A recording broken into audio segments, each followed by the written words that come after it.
Hi there, this is Tilda speaking, And I'm Jubi. and welcome to Near and Queer SFF. Hi, everybody. So, we are going to do a little bonus episode because when we were doing the editing for the Violyn episode, we realized that we didn't discuss the easy scene, the scene where Caitlin gives Vi shimmer, Yeah. and we felt bad about it. We wanted to do this sooner, but Tilda has had pneumonia, Mm-hmm. so we haven't really been able to make the attempt and get that out there. Yeah. But now we have a listener on Spotify, Steffenheimer, hi Stefan, who actually commented about it. And so Tilda was like, oh no, okay, we have to do it. Yeah. We can't have that. We have to complete it. We have to have everything, every scene. Before we get into the discussion, we just want to make sure listeners are aware that there will be spoilers for any already released material. We'll be discussing each piece of media as a whole rather than chronologically, so we will assume that if you're listening, you've already watched or read the material, or you don't care about spoilers. What he said, it's very true. He said that that moment was foundational for a lot of the core attraction and interest in the other as a person, and it helped push them both beyond the superficial and helped enable the following scenes. So I very much agree with that. Me too. It is a foundational scene because, I mean, I think Caitlin had some like, whoa, in the brothel with Vi, when Vi was kind of coming on to her, but Yeah. this is a gentler scene, and we definitely see the mutual attraction there. Yeah. They both find themselves looking at each other's lips. Yeah. And I guess another scene we skipped is where Vi says, "But you're sweet, like a cupcake." And Caitlin's like, oh, shut up. But she says it in a way that's like, she's saying it for fun, right? Mhm. And then they lock their hands together and they walk off together, arm in arm. So there are some foundations laid already there. And then by the time we get to the easy scene, we get confirmation from both of them that it's not just letting each other know which way they swing, Yeah, but that they're genuinely attracted to each other because, yes, as you say, they glance at each other's lips. yeah. That scene to me, that's part of why I feel like Caitlin does not actually have a lot of experience with intimacy, Mm-mm. because the way that she goes about it is like she doesn't even think about that Yeah. until she's right up in Vi's face, and then she's like, Yeah. oh, this is kind of intense. Ooh, lips. Oh, she's looking at my lips. Oh, no. I think Caitlin looks first, Yeah. and then Vi looks at her lips too, which I missed several times because I was so distracted by Caitlin. Me too. But Vi also looks at Caitlin's lips. Yeah, she does. I think just the way that she goes about it, like, she doesn't even think about the fact that this is actually very intimate being that close to someone's face until she's there. Like, she goes about it like in this all business kind of, Yeah. I need to make sure she's okay. I'm gonna check her pupils. And then she's like, oh, lips are right there. Like, And they're like, I'm moving a little closer. Oh, snapping out of it, jumping away. yeah, The way she jumps away also tells me that she feels that she has revealed something that's very private. yes. And that, oops, was I supposed to show her this? That I feel like this about her? So she's like, let's talk about Savika, Jinx, Yep. trying to, misdirection. Yeah, exactly. She's trying to be like, I need to keep this all business. This is work. She's kind of trying to suppress that too. And yeah, like they're both kind of trying to hide it from each other Yeah. because Vi seems kind of confused. Like, did I imagine that? Because of how Caitlin reacts. I think Caitlin also kind of realizes that she maybe crossed a boundary with Vi Yeah. because Vi was vulnerable with her, but she obviously puts up a front and doesn't want to be. Yeah. And so I think Caitlin's kind of like, "Oh, I didn't mean to, invade her space and make her uncomfortable or create this weird situation." Yeah. So I think it is partly that she is concerned that she crossed a boundary and wants to give Vi some space. Yeah. Yeah. I love it for that reason. There's layers to it. I also like that the moment is so still because Vi is experiencing something really violent just a second before. And Caitlin is so skilled at making people feel comfortable, and she uses the exact same phrase as she uses with the burly tattooed man. Mhm. She says easy, easy, and she has a napkin to sort of help. Mhm. Right? She does the same with Vi there. So she's kind of professional about it, as you say. Let's check her pupils. And then suddenly, snap, Mhm. it's something else. And I like that suddenness that comes out of violence, then stillness, then electricity right there. It's beautiful. Yes. And I remember Amanda Overton said that when they were doing the editing, Hmm.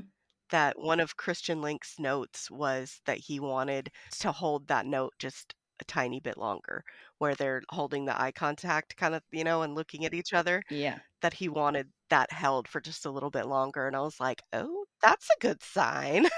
Yeah. That's a good sign for season 2. Yes. Let's get more moments like that, please. Yeah. One of the other things that I love about this scene is that I feel like it almost does like a romance trope gender reversal because the kind of pose that they're in, Mm.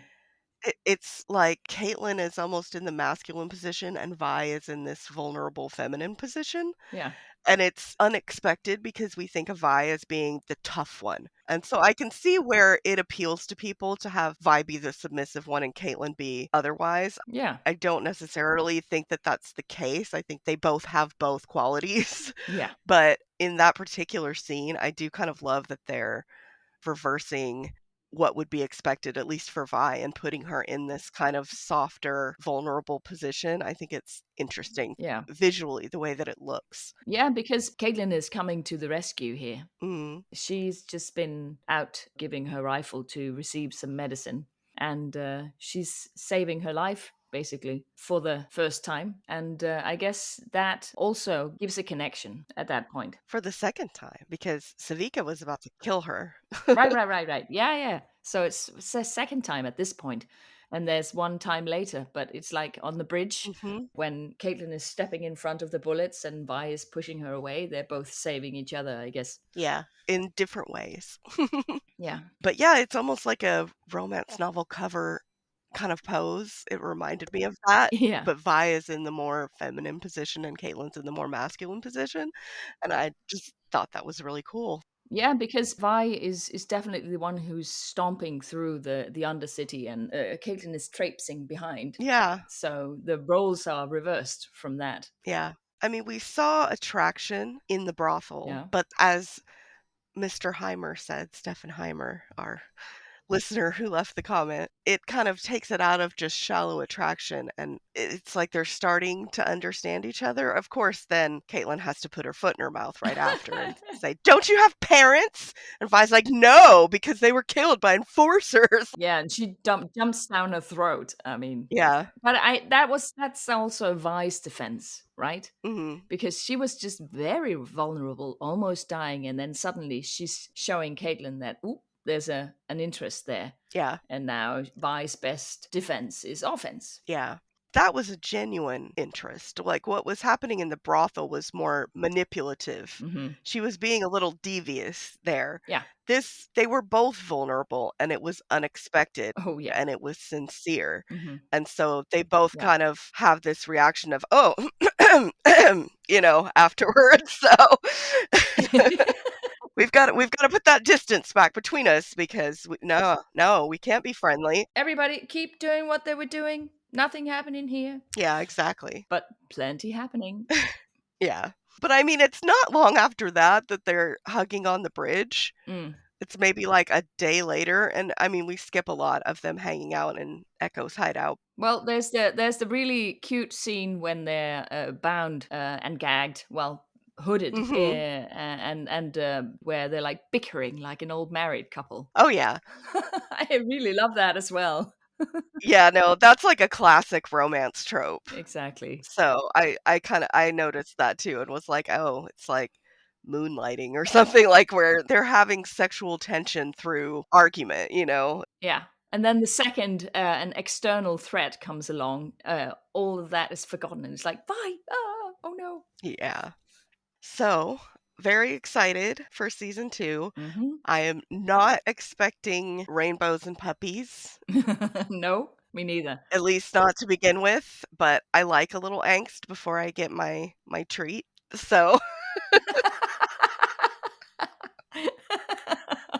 So a little smack in the head before you get something nice. yeah, I feel like I'm up for it. I feel like I'm up for the drama and the angst and the Yeah. pining and longing and Yeah, I mean, I'm up for all of it, and I guess if it was all rainbows and puppies from now on, I mean, I don't think I would like it quite the same way. yeah. I'm a sucker for punishment, I guess.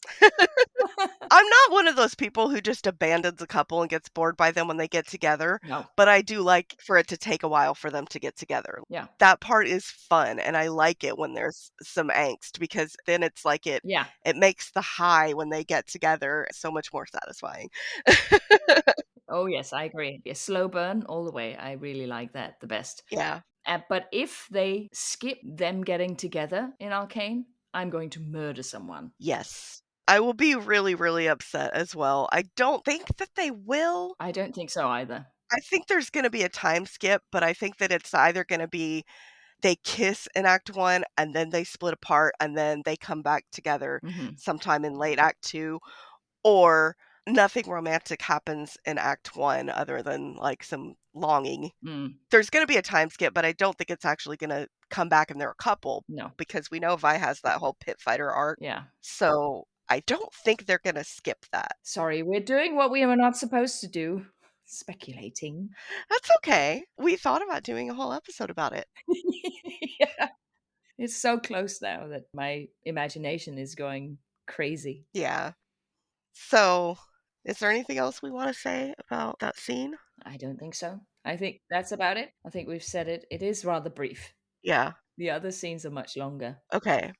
So, next time you hear from us, it should be Hmm. the reaction podcast for Act 1 of Season 2. We will see you guys on the other side. Hope you enjoyed this little bonus.